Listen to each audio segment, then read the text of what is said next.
आत्मनिर्भर भारत बनाने के दूसरे भाग में आपका सबका स्वागत है। तो चलिए शुरू करते हैं इस वीडियो को। दूसरी चीज़ बताना चाहूँगा दोस्तों कि आप सब जानते हैं कि 15-20 साल पहले कुछ ऐसी बीमारियाँ जो पहले हमारे देश में नहीं थी लेकिन अब है। इसकी वजह क्या है कि हम ज़्यादा से ज़्यादा विदेशी जंक फूड का इस्तेमाल कर रहे हैं। इसकी वजह से हमारे शरीर के अंदर बहुत सारी बीमारियों ने घर कर लिया है और हम जो पैसा कमा रहे हैं, जो हम सेविंग कर रहे हैं, वो सेविंग हमारी कहाँ जा रही है? तो ये बीमारियों को ठीक करने के लिए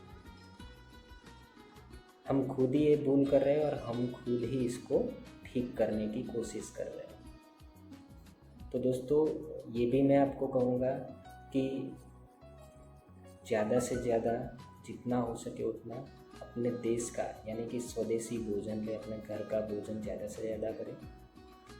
हाँ, मैं बिल्कुल मना नहीं कर रहा हूँ कि जो जंक फूड विदेशी है उसका इस्तेमाल बंद ही कर दीजिए, ऐसा मैं नहीं बोल रहा हूँ।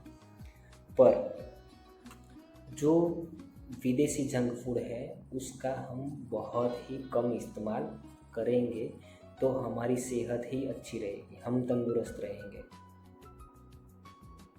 मैं आपके लिए बोल रहा हूँ, मेरे लिए नहीं बोल रहा हूँ। अगर आप तंदुरुस्त रहेंगे तो आप अपने परिवार को भी तंदुरुस्त रख पाएंगे, आपकी ही सेविंग बढ़ेगी। तो सेविंग से क्या होगा फ़ायदा कि आप अपने बच्चों के भविष्य के लिए अच्छा सोच सकते हैं, उनको अच्छी एजुकेशन दे सकते हैं, अपने लिए, अपने परिवार के लिए, अपने माँ बाप के लिए कुछ अच्छा कर सकते हैं। तो ये सही समय है दोस्तों।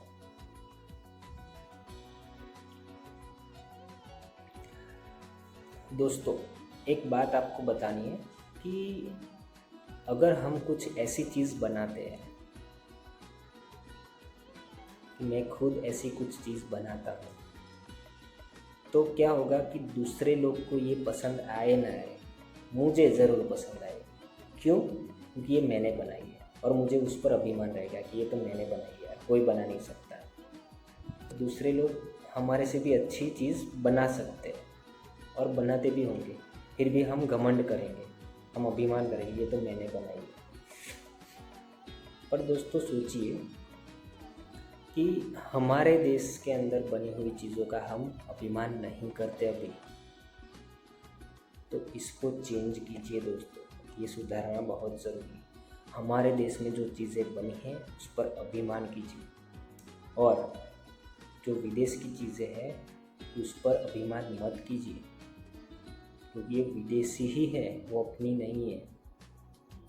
अगर हमारे घर में या हमारे गांव में आग लगती है ना, तब बचाने के लिए सबसे पहले हमारे पड़ोसी या तो फिर हमारे गांव वाले ही आएंगे। दूसरे गांव में या दूसरे शहर में रहने वाले लोग नहीं आएंगे। वो आएंगे लेकिन तब तक बहुत देर हो चुकी होगी। वैसे ही जब भी आपको ज़रूरत पड़ेगी, हमें ज़रूरत पड़ेगी, तब हमारा देश ही हमें काम में आएगा, हमारा देश ही हमें मदद करेगा। बाहर के देश वाले कोई मदद नहीं करेंगे। तो ये भी सोचना बहुत ज़रूरी है दोस्तों। दोस्तों हमारा देश बहुत बड़ा बाजार है। जी हाँ, कि जो भी चीज़ें हैं आप बनाएंगे या हमारे देश में जो भी कंपनियां बना रही है, उसकी बिक्री के लिए हमारे देश में बहुत बड़ा बाजार है।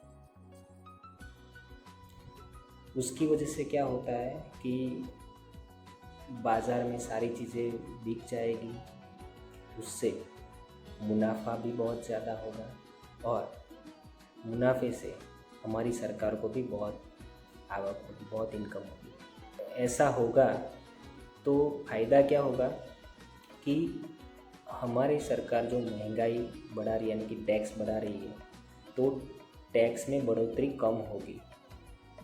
उससे फ़ायदा हमें होगा कि महंगाई कम है तो हमारी पैसों की बचत होगी, वो पैसे हम हमारे परिवार के लिए और हमारे लिए अच्छी जगह पे इन्वेस्ट कर सकते हैं। हमारे देश में मंदी नहीं आएगी, मंदी से हम बच सकते हैं, तो ये भी फ़ायदा हमें होगा। दूसरी चीज़ दोस्तों की इलेक्ट्रॉनिक्स, यानी उसमें मैं आपको एक एग्जांपल दूंगा मोबाइल का। आप सब जानते हैं कि आज से 6-7 साल पहले हमारे देश में नंबर 1 फ़ोन की विक्रेता वाली कंपनी कौन सी थी? तो कि सैमसंग तो पहले नंबर पर थी। उसके बाद में दूसरे नंबर पर कौन सी थी? शायद आपको पता होगा, माइक्रोमैक्स।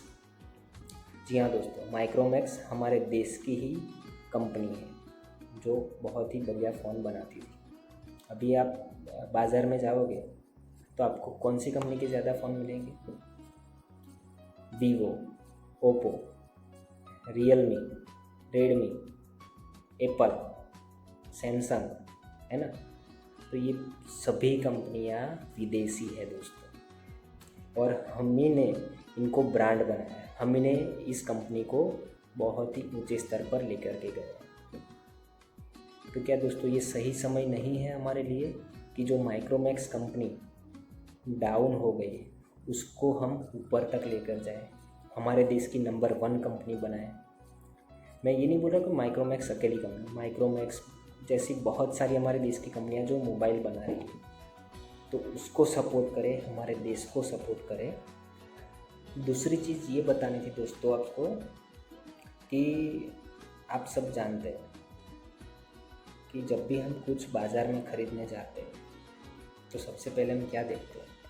पॉकेट को पलटाते हैं और उसके पीछे देखते हैं कि इसकी प्राइस क्या है, इसकी एक्सपायरी डेट क्या है। इतना ही देखते हैं, ज़्यादा नहीं देखते।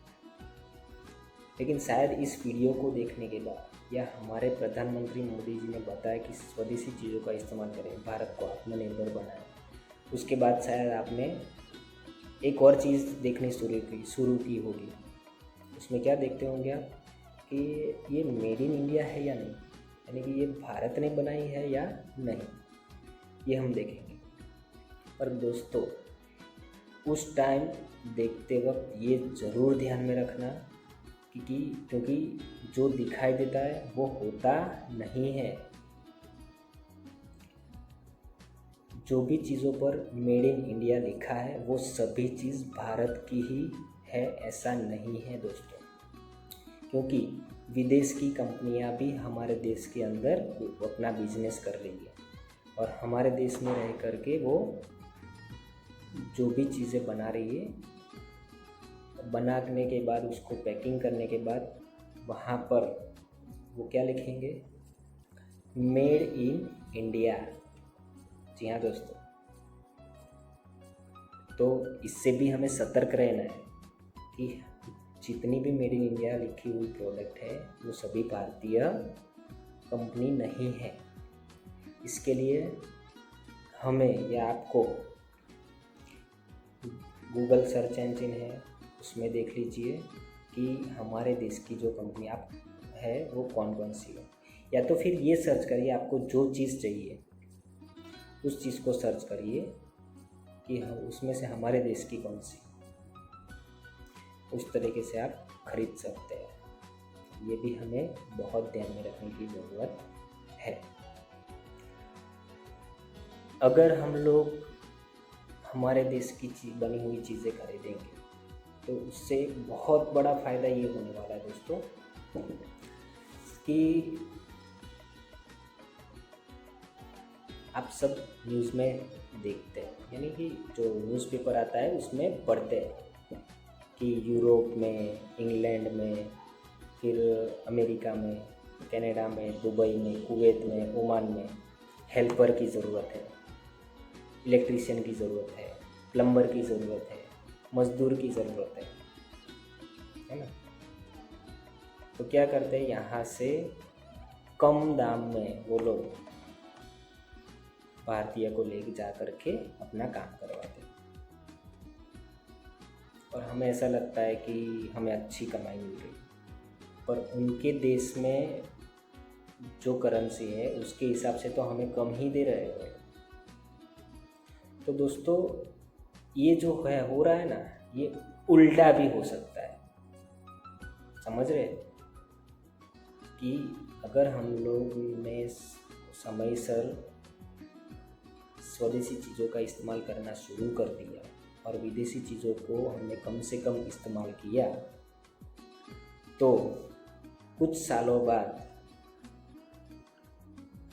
दूसरे देश के न्यूज़पेपर में ऐड आएगी कि भारत के अंदर मज़दूरों की, प्लम्बर की, कारपेंटर की, मिस्त्री की, इलेक्ट्रीशियन की ज़रूरत है। तो सोचिए दोस्तों कि हमारे देश के अंदर बाहर के गोरे लोग आकर के काम करेंगे तो हमें कैसा फील होगा, है ना। सोचकर ही अच्छा लगता है। तो वो लोग आकर के काम करेंगे तो कैसा लगेगा। ऐसा भी हो सकता है दोस्तों, पर इसके लिए हमें सबको इकट्ठा होना पड़ेगा, हमें सबको हमारे प्रधानमंत्री का साथ देना पड़ेगा, तब जाकर के ये पॉसिबल हो सकता है। बीच में मैंने एक वीडियो देखा था जो एनिमेशन से बनाया हुआ था, लेकिन मुझे बहुत अच्छा लगा था। उसमें सेम यही चीज़ दिखाई थी। जिसने भी बनाया था बहुत ही अच्छा वीडियो था कि गोरे लोग आकर के हमारे यहाँ पर काम कर रहे हैं। कुछ लोग हमारे जैसे अभी हमारे मंदिर के बाहर रेलवे स्टेशन पे भिखारी बैठते हैं ना भीख मांगने के, वैसे गोरे लोग वहाँ पर बैठ करके भीख मांग रहे हैं। ऐसा वीडियो था कि 2030 में या 2050 में हमारा भारत ऐसा होगा। ऐसा एक बहुत ही शॉर्ट वीडियो में उन्होंने बताया था। तो दोस्तों वैसा भी होने की संभावना है, शक्यता है दोस्तों, और हमारे देश के अंदर ये काबिलियत भी है, लेकिन इसके लिए हमें इकट्ठा होना बहुत ज़रूरी। वो कहते हैं ना कि कंकर से कंकर मिलाओ तो पहाड़ बनता है, बूंद बूंद करके सरोवर बनता है। वैसे ही एक एक आदमी यानी हम सब मिलकर के इकट्ठा होंगे, हम सब मिलकर के हमारे देश में बनी चीज़ों का इस्तेमाल ज़्यादा से ज़्यादा करेंगे, तब जा कर के आत्मनिर्भर भारत बन सकता है। ये बहुत ज़रूरी है। लास्ट में बस दोस्तों आपको एक चीज़ बताना ज़रूर चाहूँगा कि मैं आपको कभी भी ये नहीं बोल रहा हूँ कि विदेशी चीज़ों का इस्तेमाल बंद कर दीजिए, बल्कि मैं आपको यही बता रहा हूँ कि जो विदेशी चीज़ों का आप इस्तेमाल कर रहे हैं उसको कम से कम मात्रा में इस्तेमाल करिए और ज़्यादा से ज़्यादा मात्रा में हमारे देश की चीज़ों का इस्तेमाल करिए। सुबह उठ कर के रात को सोते वक्त आप जिस चीज़ों का इस्तेमाल करते हैं उसका लिस्ट बना लीजिए। उसमें से कौन सी ऐसी चीज़ है जो भारत नहीं बनाता, यानी कि दूसरे देश की कंपनियां बनाती हैं, वही चीज़ खरीदिए विदेश की। जो चीज़ भारत बना रहा है वही चीज़ हम भारत की खरीदें, यानी भारत की कंपनी ने जो हमारे देश की कंपनी ने बनाई है उस चीज़ों को हम ज़्यादा से ज़्यादा खरीदें, कम से कम मात्रा में विदेश की चीज़ों को खरीदें। जो चीज़ें हमारे देश में नहीं बन रही है कुछ सालों बाद वो चीज़ें हमारे देश में बननी भी शुरू हो जाएगी, लेकिन इसके लिए हमें शुरुआत करनी बहुत ज़रूरी है। आज से हम शुरुआत करेंगे तो आगे जा कर के हमें इसका रिज़ल्ट मिल सकता है। तो आशा रखता हूँ दोस्तों कि आपको ये वीडियो अच्छा लगा हो। अगर इस वीडियो में मैंने कई जगह पर किसी को बुरा लगे ऐसी कोई बात कही तो आपसे माफ़ी चाहता हूँ, पर मेरी जो बात है, मेरा जो इरादा है वो किसी को ठेस पहुँचाना नहीं है दोस्तों। ज़्यादा से ज़्यादा लोगों को जागरूक करना है कि सब लोग स्वदेशी चीज़ों का ज़्यादा से ज़्यादा इस्तेमाल करें। इसीलिए मैंने ये वीडियो बनाया। अगर किसी को बुरा लगा हो तो मैं दिल से उनकी माफ़ी मांगना चाहूँगा। अगर आपको ये वीडियो अच्छा लगा हो दोस्तों, तो ज़्यादा से ज़्यादा इस वीडियो को लाइक करिए, अपने दोस्तों और अपनी फैमिली के लोगों के साथ इस वीडियो को शेयर करिए और कमेंट बॉक्स में जा कर के मुझे बताइए कि ये वीडियो आपको कैसा लगा। आपकी लाइक, शेयर और कमेंट मुझे ऐसे ही नए वीडियो बनाने के लिए मोटिवेशन देती है। तो ज़रूर कमेंट करिए और साथ ही में मेरी इस चैनल को सब्सक्राइब करना मत भूलिए और पास में दी गए बेल आइकन को भी प्रेस कर दीजिए, ताकि जब भी मैं नया वीडियो कोई पोस्ट करूँ तो जब सबसे पहले आपको इसकी नोटिफिकेशन मिल जाए। तो चलिए मिलते हैं दोस्तों अगले नए वीडियो के साथ। तब तक के लिए धन्यवाद।